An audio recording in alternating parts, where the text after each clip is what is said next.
o nosso Falando Nisso de hoje nesse canal YouTube. Lembrando nossa promoção junto à Casa do Saber, Cris Dunker 10, você tem acesso a todos os 300 cursos que eles oferecem, tá lá para vocês, e que responde a nossa série de perguntas aqui, ou que tá relacionado com Thaís Sena. Poderia falar sobre o BDSM? Por favor, fale sobre a sublimação na contemporaneidade.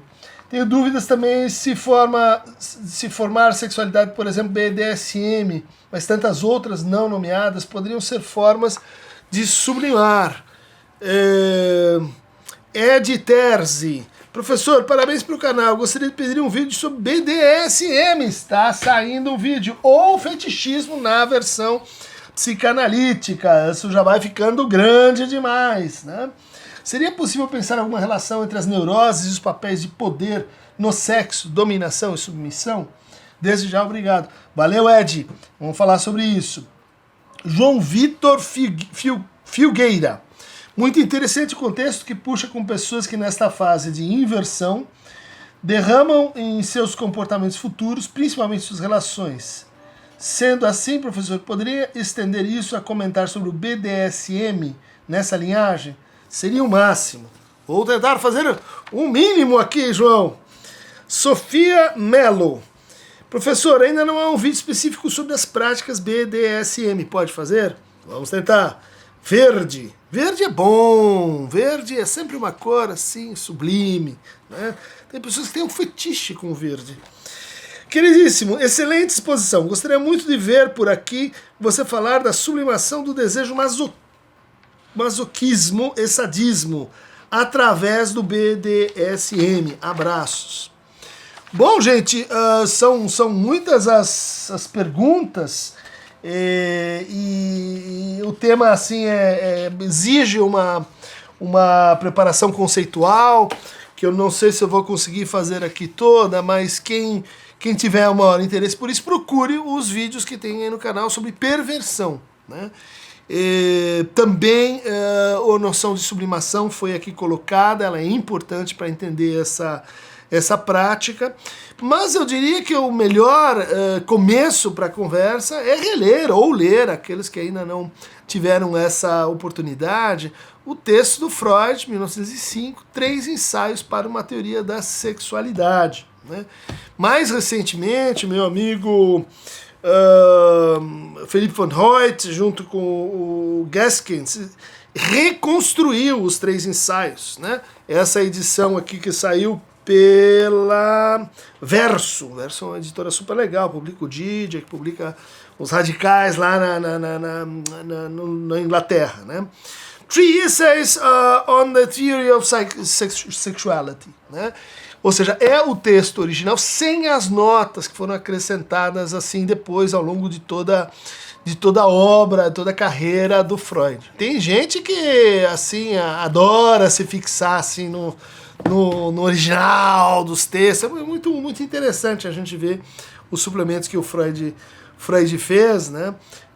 E como ele, de certa forma, vai construindo a sua teoria da sexualidade. Ela não aparece toda de uma vez. Mas ela, de certa forma, ao recompor o texto, ela vai dizendo que aquele texto ele funciona, né? De que aquele texto tem correção, como ele fez com a interpretação dos sonhos, né? Ele não bastaria, não bastou a ele falar, bom, agora eu vou pro 4 essays sobre a teoria da sexualidade, ou vou pro 5 ensaios para a teoria da sexualidade. Ele fez suplemento, gente. Vamos ter um pouco de rigor nesta barbárie que se transformou o Twitter. Bondage quer dizer assim, atar, amarrar, né? Disciplina ou também dominação, depende do entendimento. S, sadismo. O sadismo, essa homenagem a um texto literário, a um autor da literatura, o Marquês de Sade, aí que viveu no tempo da Revolução Francesa, escreveu Filosofia na Cova, obrigatório, 120 Jornadas de Sodoma e Gomorra, escreveu livros sobre filosofia política, tinha lá o seu novo entendimento de liberdade associado com a natureza, né? Muitos autores ligaram até a proposta ética e política do Sade com a do Kant, mostrando que assim as duas pontas, de certa forma, se tocam, né? O maior neurótico filosófico que se conhece junto com esse que é o modelo fundamental para as perversões. Bom, o Lacan vai escapar um pouco dessa linha assim biográfica, autobiográfica, vai dizer, olha, o que o Sade sofria não era necessariamente de uma perversão, mas ele tinha fantasias perversas. Também, então, terminando a série BDSM, outro forma de perversão ligada à literatura. Dessa vez é um Zahir Mazok, um nobre húngaro, tcheco-húngaro, que escreve a Vênus das Peles. É um texto incontornável para quem quer assim entrar no universo das perversões. Mas aqui a gente tem uma coisa que é assim uma espécie de capítulo à parte, né? Um capítulo que ele tem que ver com a própria definição trazida aí pelo Freud no contexto do entendimento do que são as pulsões, né? Quando o Freud diz assim que a neurose é o negativo das perversões. E por isso a gente precisa entender, né, agrupar, pensar o que são as perversões. Perversões para o Freud eram aquelas que estavam descritas ali pelo Havelock Ellis, né, pelo Krafft-Ebing, né, dentro da psiquiatria criminológica, e que envolviam variações de objeto, de objetivo, sexual, que envolviam alterações, vamos dizer assim, na forma onde o prazer devia ser obtido, e envolviam fixações, ou seja, baixa plasticidade, baixa maleabilidade, né? E o Freud começa então a estudar essas perversões, nas quais à época se incluía a homossexualidade, né, que no texto do Freud aparece como os invertidos.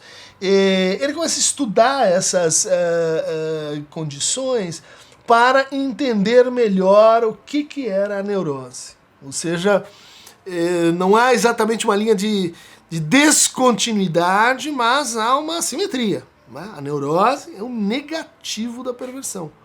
Como se aquilo que os perversos, essa é uma leitura, me parece assim, preliminar, mas aquilo que os perversos encenam, realizam, praticam, os neuróticos sonham, imaginam, fantasiam e recalcam. Por isso essa relação, né, quase que de antípoda. Bom, pensa naquilo que você seria o mais insuportável, né? Seria assim aquilo que é horror, mas ligado ao campo do prazer e do sexual. Quer dizer, bom, isso é horroroso porque de certa forma mexe com a sua fantasia, mexe com o seu erotismo, né? Senão seria meramente indiferente. Voltamos ao Sade e a ideia de que na natureza todas as práticas são aceitáveis, elas fazem parte, né, da perseguição, como diz o Freud, princípio do prazer, a perseguição, a busca do prazer. Agora, a definição do BDSM vai um pouco além, porque ela diz assim: são práticas sexuais, vamos dizer assim, não muito convencionais, né, mas que não podem ser feitas sobre condição de forçamento. Ou seja, o BDSM implica um ato fundamental que é o contrato, que é o consentimento, que é olha, nós vamos estar, inclusive de acordo, no caso do masoquismo, de que há um limite para a dor, há uma qualidade para a dor, há uma quantidade de sofrimento que tem valor erótico para mim. Se passar ou se mudar, eu perco esse valor erótico, então tem aí o uso dessas palavras de segurança, né?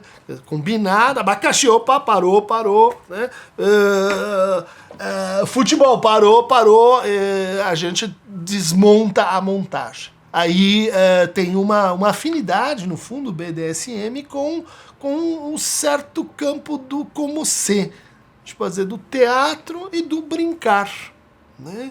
E criando assim uma ponte, né, entre a neurose, o negativo, a perversão, mas sob certas condições eu consigo, e aí nas perguntas isso aparece bastante, assim, explorar a minha fantasia neurótica recorrendo a, olha lá, palavras de segurança, palco, como se, eu estou me fazendo de, eu estou pondo em prática, então, uma espécie de assim, muleta ou de meio ou de caminho para obter satisfação. Vamos dizer assim, vamos imaginar um neurótico convencional que de repente ele vai em análise descobrindo que ele tem uma fantasia de humilhação, que ela gosta, né, ele curte uma dominatrix, né, é uma palavra desse universo, né, uma mulher que o espanca, que o bate, que humilha, que mija em cima dele, e esse é um barato que está lá, assim, escondido,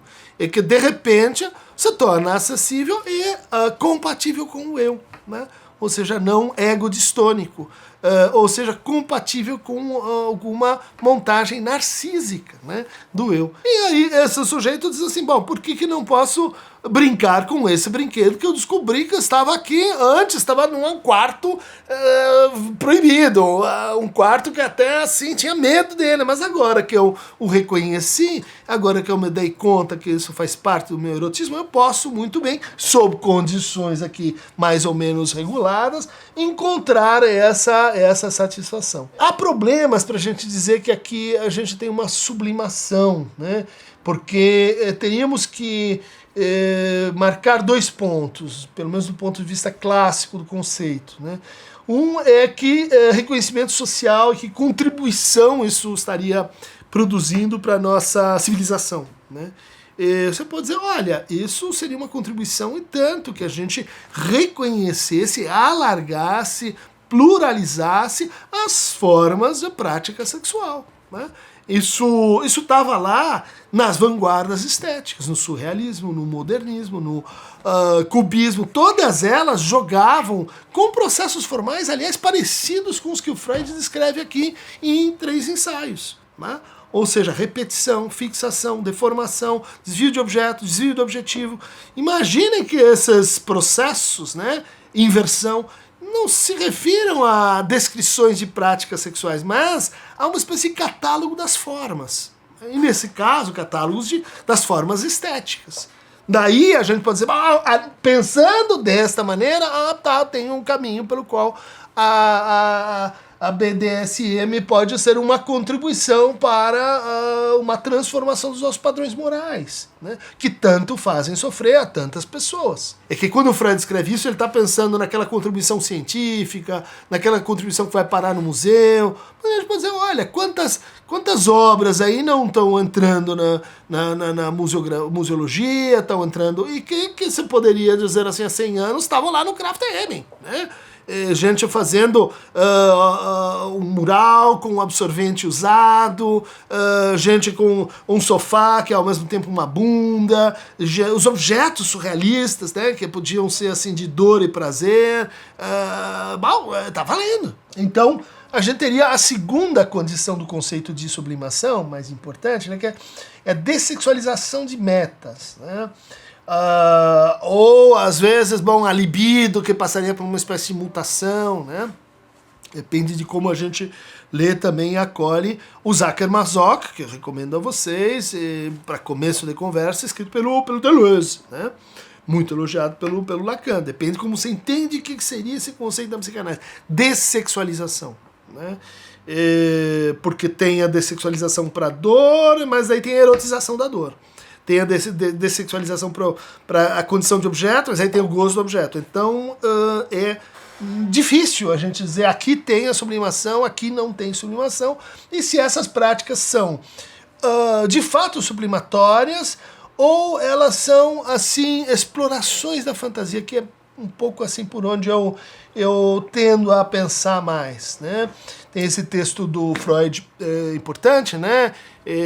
Para a gente pensar que a fantasia é uma construção, né? Então, teorias sexuais infantis, e que essa construção ela encontraria uma espécie assim de ponto de estabilização em torno da conclusão do Édipo e da formação do super-eu. Essa construção, a gente pode imaginar, ela continua. Ela é uma prática, vamos dizer assim, permanente, se a gente considera um certo modo de relação com o erotismo mais exigente do que o escuta Zé Ninguém lá do Reich, que é o que esquece sua sexualidade, reprime, não pensa nisso, trabalha, que passa, e daí, bom, aí você tem um embotamento subjetivo. Mas do ponto de vista de uma ars, né, erótica, como descreve Foucault, a gente pode pensar, e a gente vê, né, sujeitos que têm uma responsabilidade com a sexualidade que não parou ali, né, na infância, e que continua a vida fora, a vida adulta,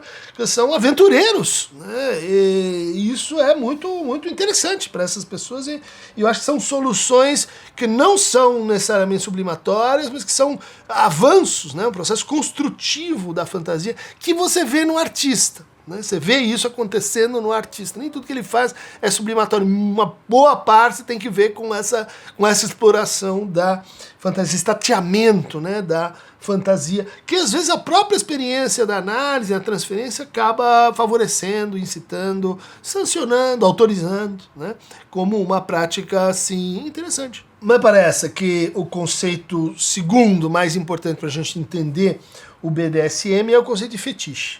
Né? Ele é primário em relação ao sadismo e o fetichismo. No fundo, sadismo e fetichismo seriam dois subgrupos, né, do fetiche. E o fetiche, ele tem três traços definicionais. Né? O primeiro é que ela substitui o meio pelos fins, né? Então, aquilo que devia ser parte do processo, né, de obtenção de satisfação vira o fim em si mesmo. Né? O segundo é assim, uma forma específica de simbolização, né, em que o objeto ganha, vamos dizer assim, autonomia, em que o objeto ele ganha vida, em que o objeto ele é Überschatzung, né? Ele é super valorizado, ele é super investido. Né? E o terceiro traço do fetiche é que ele envolve um certo traço. Né? Por isso a gente fala em traços de perversão. Ele envolve o isolamento, né, daquele traço em relação ao conjunto, ao contexto, em relação a, enfim, uma série de determinantes. Né? Então, o traço, a simbolização e essa desproporção entre meios e fins. Ainda que a gente possa dizer, com os trabalhos do Carlos Augusto Peixoto Júnior, eu encontrei singularidade e subjetivação dele, saiu pelas 7 letras, mas tem um trabalho que eu não encontrei, muito bom, dele sobre perversão e de como a gente teria dois paradigmas para pensá-los na psicanálise. Um é o paradigma, vamos dizer assim, de que são tipos de sujeitos, né? São formas de lidar com a divisão subjetiva, que é o paradigma mais clássico, né? E o outro que são montagens sociais, né? São modos de relação. Qual que é a diferença? Esse aqui, ele está mais para, assim, o Freud dos 3 ensaios. Né? Existe um tipo de gozo, existe um tipo de satisfação, existe um tipo de prazer, que é o prazer que define a perversão.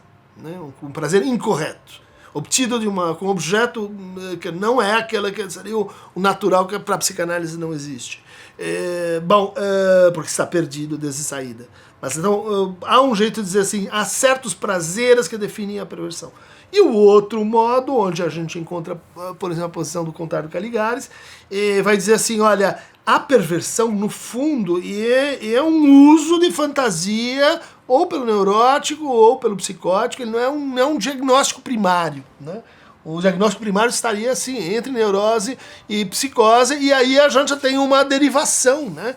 Para, assim, usos de fantasia. Vamos entrar no capítulo. Usos de fantasia. Uso neurótico, uso, então, perverso. Dentro dos usos perversos, né, a gente poderia, então, colocar o BDSM. Uma pesquisa de 2015 mostrou que nessa prática, né, 46% dos homens têm uma preferência pelo papel submisso.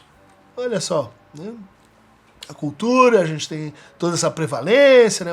O machismo, a distribuição não equitativa, né? De poder entre os gêneros, de acesso a direitos entre os gêneros. Mas na fantasia, né, BDSM, você inverte isso. Fora das quatro paredes, olha lá, entendo as quatro paredes como o quê? Um palco também. Quando a gente vai pra cama, é também ali um palco, seja neurótico, psicótico ou perverso. As regras que estão ali não são as regras que estão aqui, fora das quatro paredes. Então, se fora das quatro paredes há essa mania, né, quer dizer, masculina pelo poder, a gente entende, 46% vão gozar, né, em posição de submissão, de humilhação, de degradação, em posição de menos, né? 29% preferem o papel dominante, mas é quase a metade, né?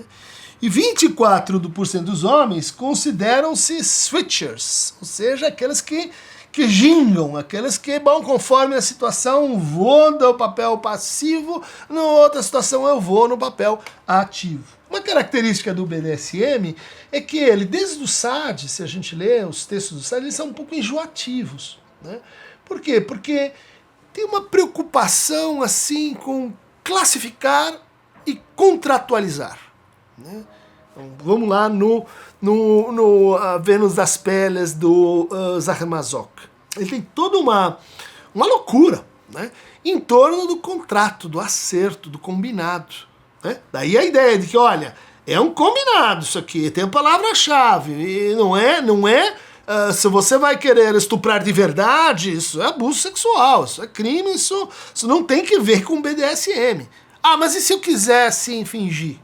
E se eu quiser, assim, brincar que eu curto essa fantasia de ser estuprado? Aí estamos lá, né? Mas como é que nós vamos fazer para que essa fantasia ela encontre uma boa montagem? Contrato, né? Que está mais próximo do masoquismo do que do sadismo, né? O sadismo é complicado porque muitas vezes, daí a gente vai para a psicopatia, vejam lá o vídeo sobre isso, né?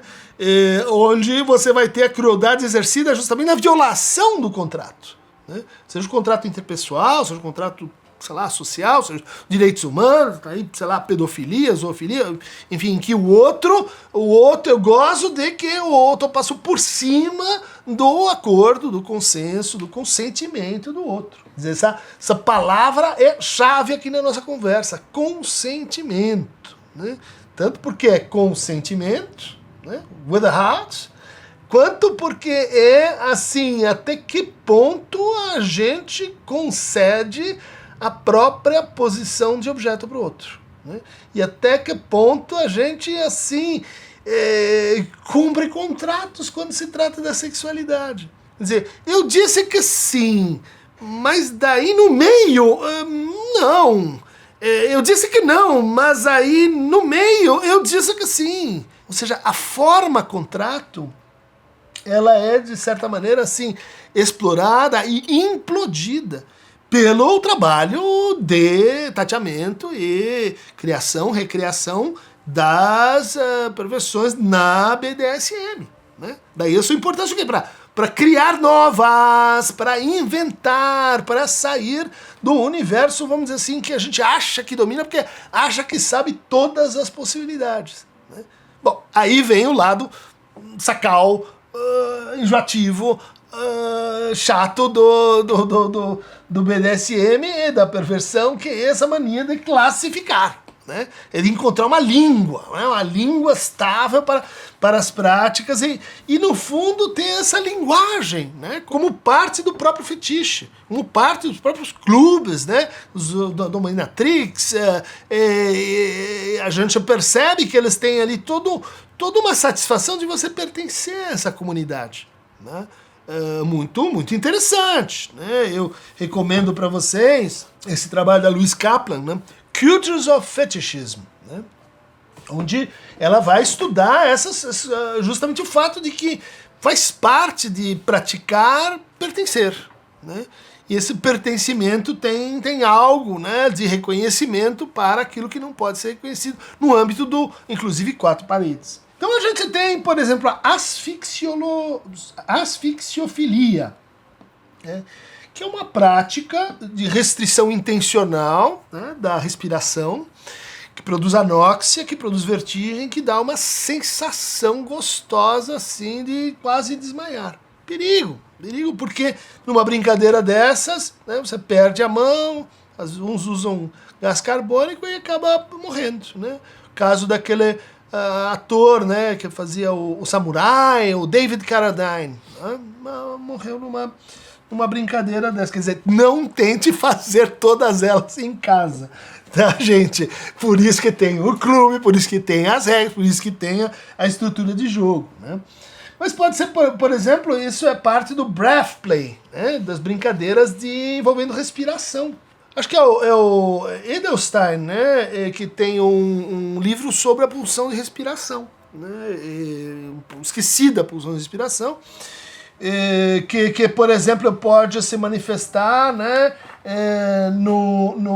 na prática em que a mulher senta, né, sobre a face do homem, em geral a mulher, ou asfixia enquanto comanda, né, o acesso à vulva, a situação de estar sendo assim, afogado, né, pelo corpo do outro. Então você tem asfixia causada pelo outro, você tem asfixia em situação e você tem asfixia autoerótica, né, em que a pessoa vai, cria um torniquete e vai explorando, né? E isso, às vezes, associado com práticas masturbatórias. Você tem o body worship, né? Que é a prática de venerar uma parte do corpo, né? Então, nádegas, vulva, pênis, seios, músculos. E o pé é um clássico nessa matéria. E o Freud tem uma teoria que ajuda a entender, né, se aproximar, porque, bom, a fixação, né, o tal traço de perversão, a fixação da parte que vale pelo todo, ela teria que ver com a descoberta ontogenética, ôntica, né? Portanto, que tem que ver com experiências que ocorrem ao longo do desenvolvimento da vida, né? Filogênese recapitula a ontogênese, a ontogênese recapitula a filogênese, né? Nosso desenvolvimento individual recapitula o desenvolvimento da espécie, né? Para o Freud tinha esse momento revelar do corpo do outro, a descoberta da diferença sexual. E aí, em vez de olhar para aquilo que faz diferença no corpo, eu pego o pompom, a calcinha, o sutiã, a meia e os pés, né? Os pés parecem ser essa parte do corpo que está mais facilmente fora do corpo, né? Destacável do corpo. A gente tem rituais de prostração, por exemplo, de se jogar, de se humilhar, de se apresentar como submisso, né? Em que o outro anda em cima de você, ele pisa em cima de você. Olha aí, a metáfora que está sendo assim, posta em ação, né? Concretizada, né? Eu piso em você, então vamos lá, eu piso em você, remetendo àquela peculiaridade do processo simbólico no BDSM. Você pode ter aí o beijar, o lamber, o chupar, o acariciar de uma parte do corpo que então é super valorizada. Você tem o spanking, que vejam só, né, adorar, bater, né? Humilhar, enaltecer. Isso são variantes das biparidades, né, da binariedade na qual os jogos estão organizados. Por exemplo, macrofilia. Um homem que adora uma mulher gigante, grande, muito maior do que ele. Mas como será que se forma isso?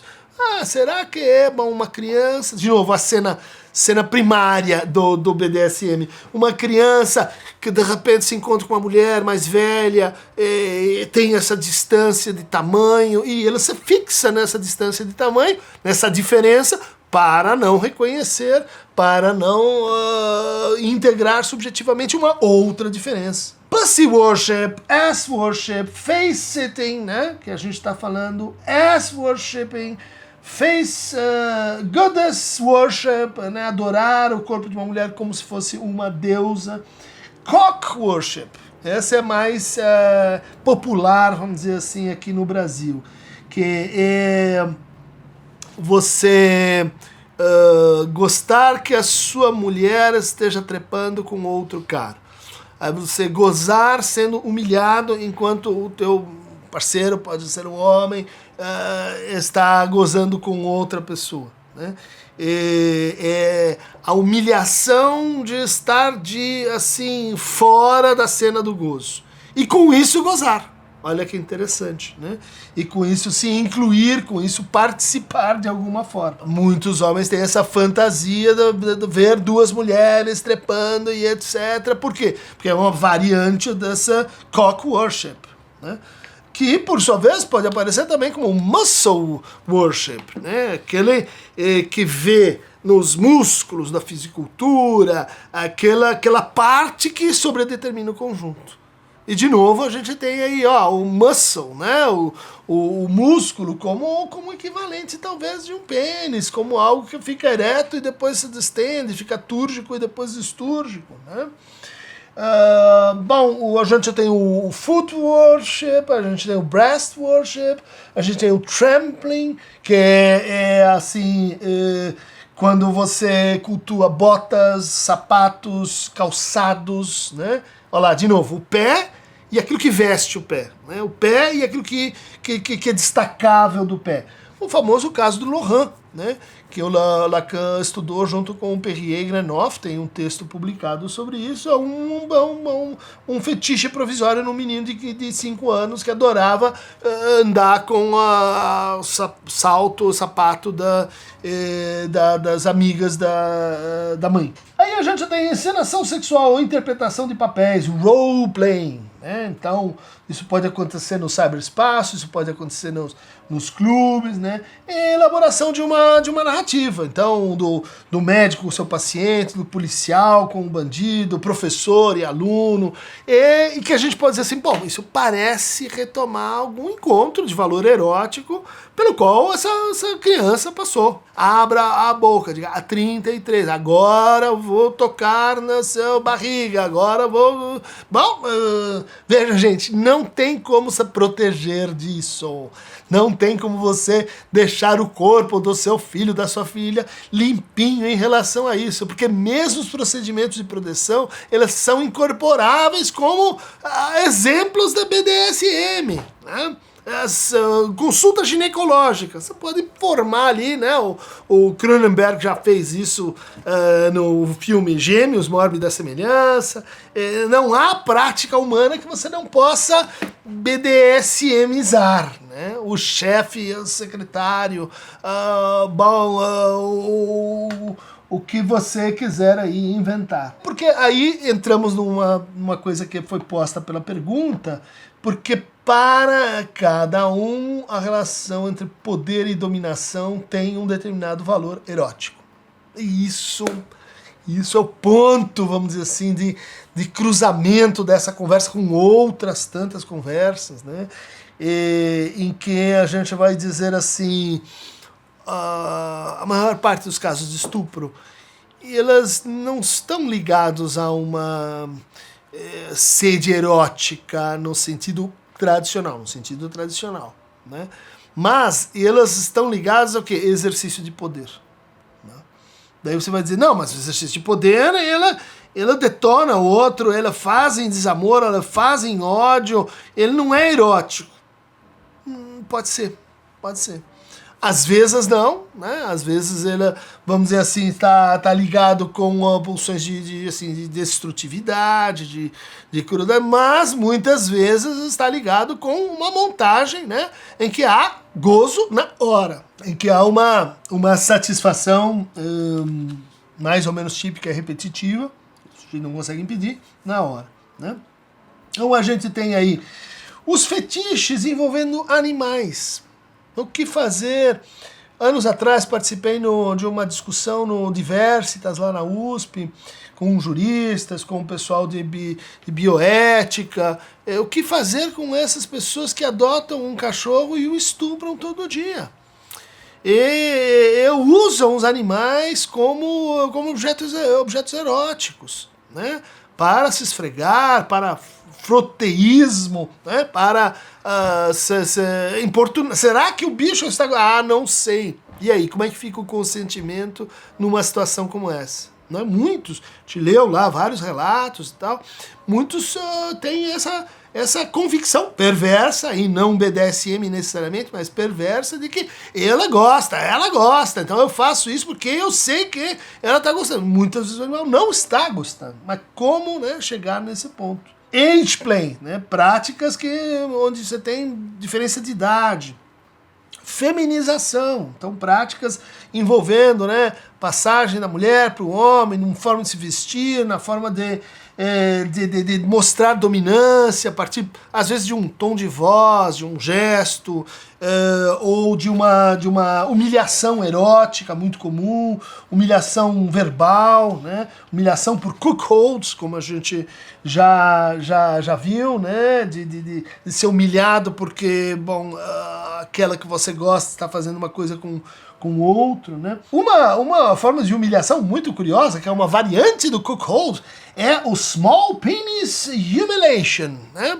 Ou seja, o sujeito tem um pênis pequeno e ele goza que o outro ralha com ele, humilha, tira o sarro que ele tem um pênis pequeno, tendo ou não verdadeiramente um pênis pequeno, né?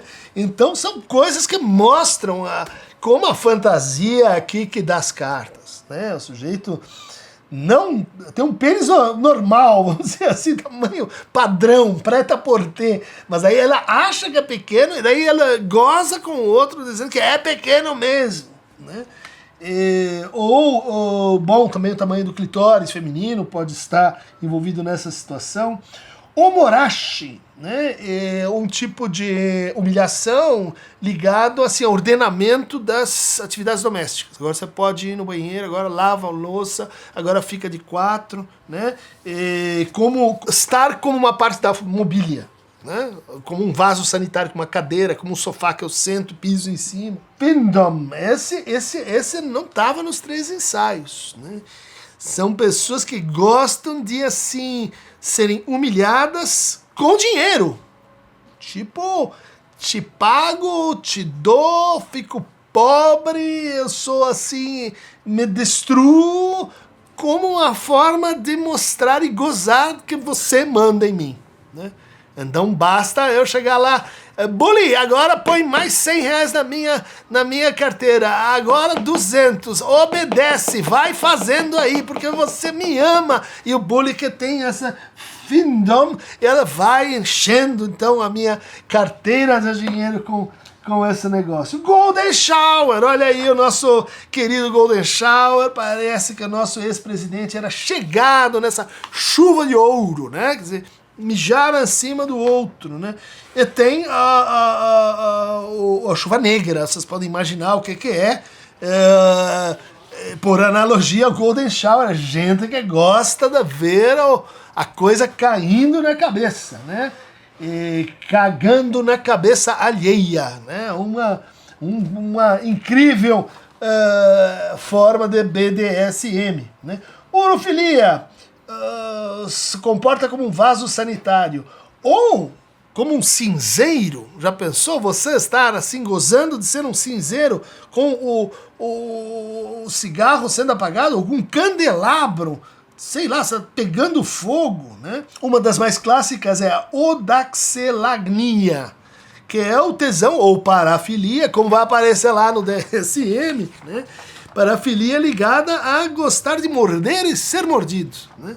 O meu filho tinha uma odaxelagnia quando estava no pré-escola e adorava morder os outros. Fixou, bom, cresce e fica com essa coisa. Bom, gente, podíamos seguir aqui dando exemplos e mais exemplos, mas a ideia é que essa coisa faz catálogo. Essa coisa faz assim mania de classificação. Isso tem que ver com a cultura, isso tem que ver com o contrato, isso tem que ver com várias das questões que estão aqui, né? Da gente conseguir fazer uma espécie de mundo à parte, né? É como se a gente invertesse, tem as 4 paredes, né? E tem o mundo. Esta relação, ela pode ser assim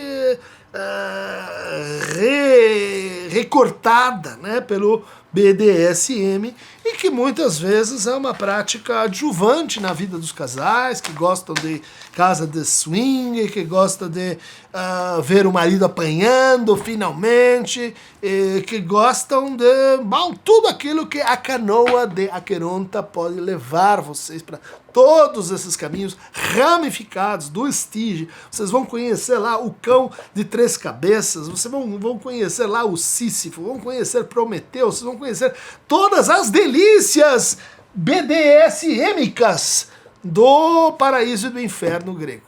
Basta clicar aqui. Aqueronta, me leva aí no BDSM mais próximo, que eu quero dar uma experimentada na minha Golden Shower axiofilia. Braço!